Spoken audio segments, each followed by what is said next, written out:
Hey everyone, welcome back to With Tiny Farm. Today I am just going to be showing you my process for sowing seeds hydroponically. I have everything all ready to go. It literally takes me minutes. So if you're prepped and ready to go, sowing seeds is super easy if you're doing it hydroponically. So what I do to make sure that I'm ready is weeks in advance I prep these little cups, and so I will just have like a seed measuring party for like an hour you know, every few months, and I will just put every single week in a little container like this. That way when it comes time to seed sowing day, if it's a busy day, if I have stuff going on, I can just grab one of these and come and sow my trays. So all my trays are ready to go. Here, as you can see, I've got the shallow trays from Bootstrap Farmer, and I've got one on the bottom that has no holes, and then I use one of these mesh trays, and then I use a silicone mesh pad on top, just like that. So I've already done my black oil sunflower and my speckled pea for this week. They are actually on a different schedule from my small seeds, just because I found that they needed a few extra days. I think because this room has been a little bit chilly in here and they just needed a couple extra days. So I planted them a couple days ago. It's a sunflower, looks like it's germinating, and the pea.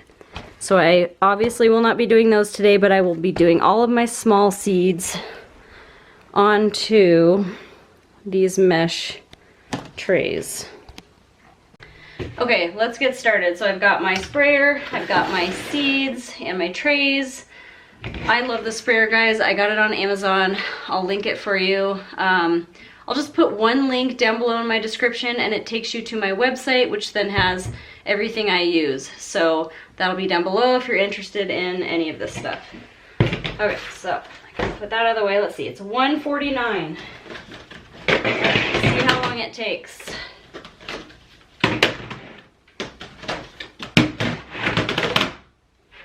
Okay. So what I do first is I just get them all damp with my sprayer.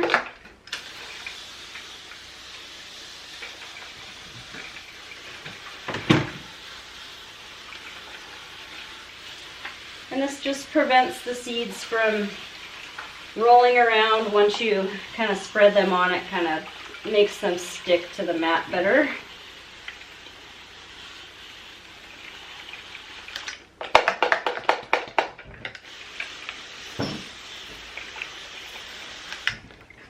Okay, so I'm going to start with purple radish seeds. I don't know if you can see that. These ones are a little bit bigger.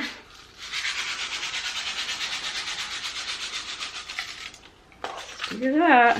Pretty simple.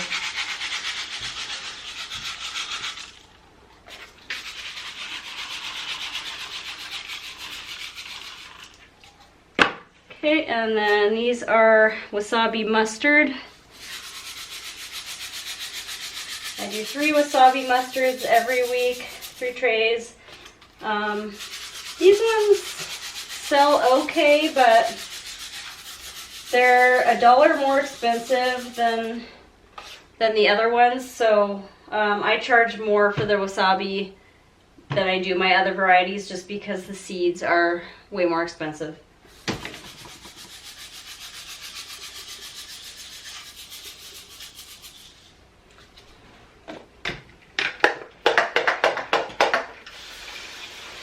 And then we just do a quick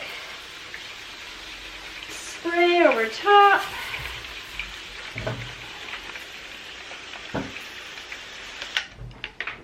And we stack.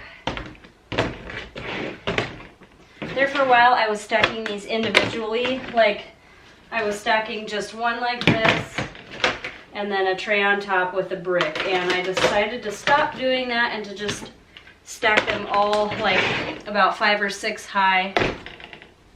And then I put one on top and a brick. So there's my stack that's done, and I will just moisten these every day until they're ready to be unstacked.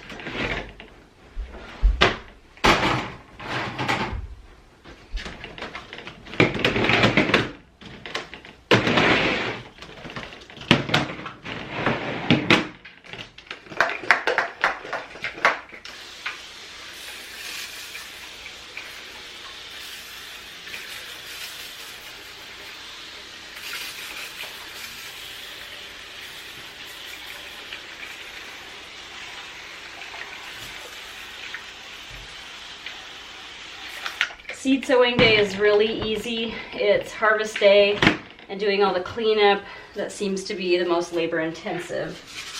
So I kind of look forward to sowing the seeds, but harvest day is a whole different beast. Hold on, my phone's ringing. Okay, sorry, my daughter called, so that threw me off for a minute.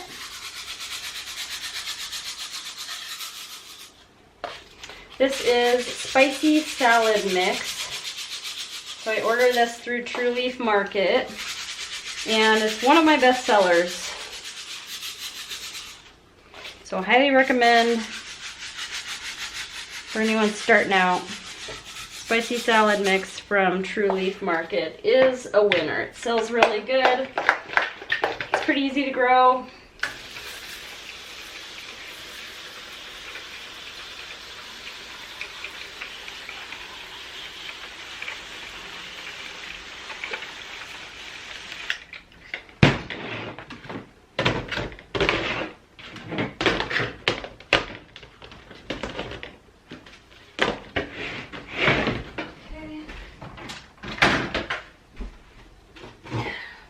Tray and a brick, done.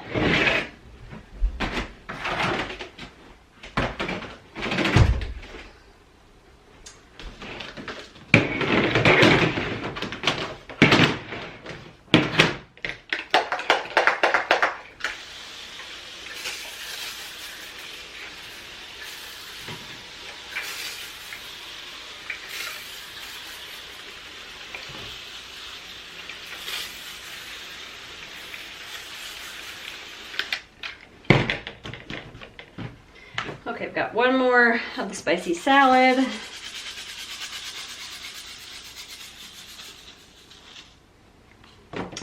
And this is broccoli. So Waltham 29 broccoli is what I use, also from True Leaf Market.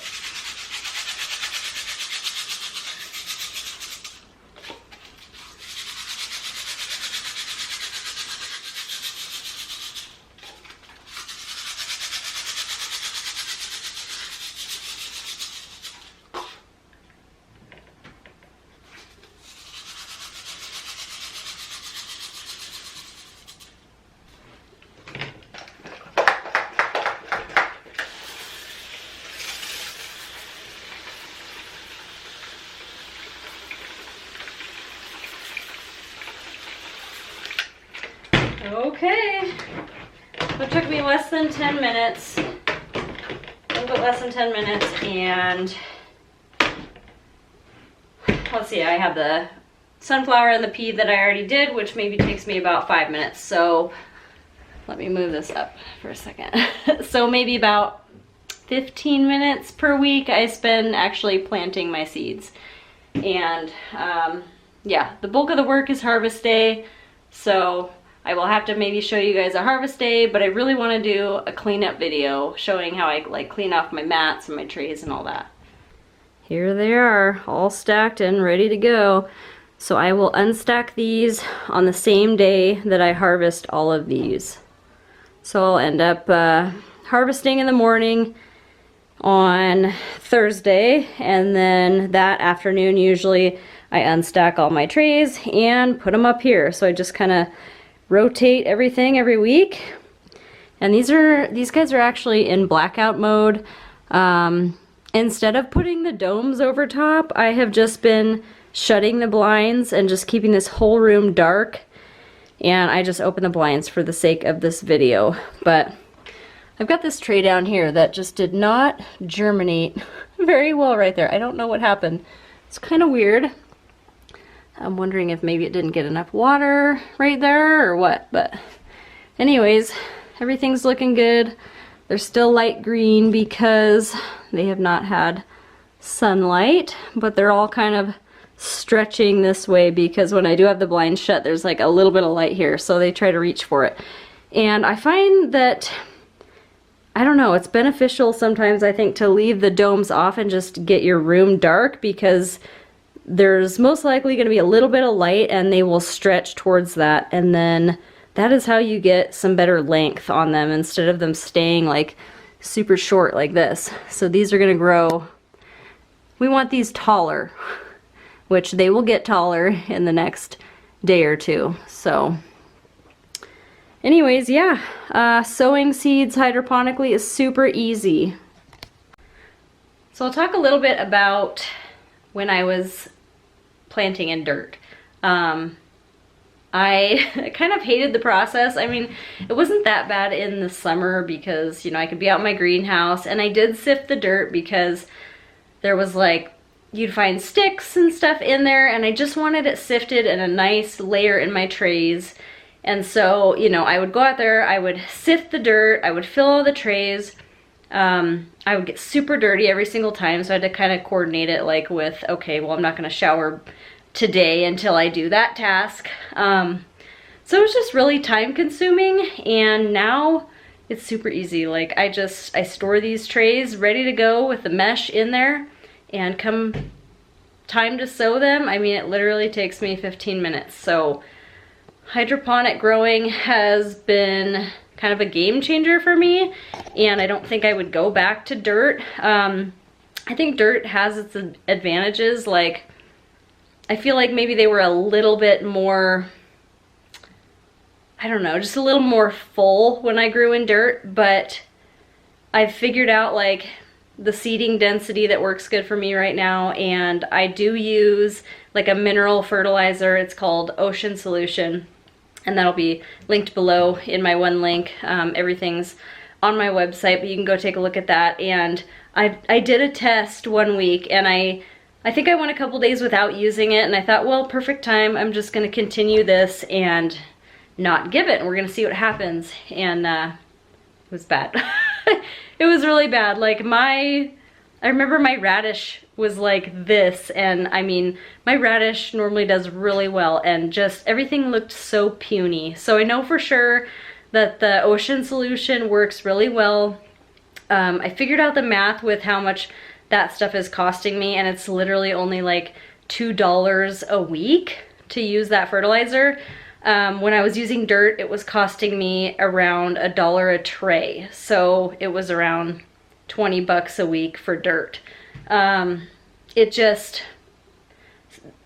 hydroponically has just changed my process in so many ways. The only thing that I absolutely hate doing is scraping the mesh, and maybe I'll do a video on that. I need to do a cleanup video, but I hate it. I mean, it takes, I don't know, it takes like 15 minutes to do, but it's like my most dreaded task. On to another topic, aside from microgreens.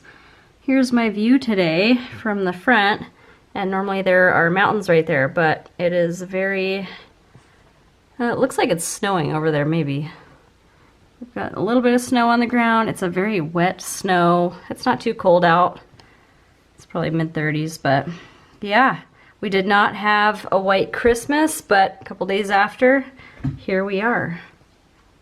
So I'll kind of give you a little full view of this room. I normally don't show this. So this is our like office slash grow room. So this is my section over here, and my husband sits over here, and he is a photographer, so he's got all his stuff kind of strewn about right there. Anyways, yeah, so we just have our microgreen stuff on this one wall, which, you know, if you have a similar situation, you can do that. And I did put this down because I didn't want to ruin the carpet, and this stuff is, you have to have this if you have microgreens on carpet. I mean, I drip water all over here, and then it just dries and it's fine. So if you want to protect your carpet, get those little carpet runners. We've got two nice windows here that look out over the mountains. And this is actually, so my husband took a photo, he's also a fireman. He took a photo of one of his fellow firemen like this, and someone else took the same photo, and they decided to kind of make it a tribute to the fallen first responders on 9/11. So they switched the helmet there, what was on the helmet, pretty cool.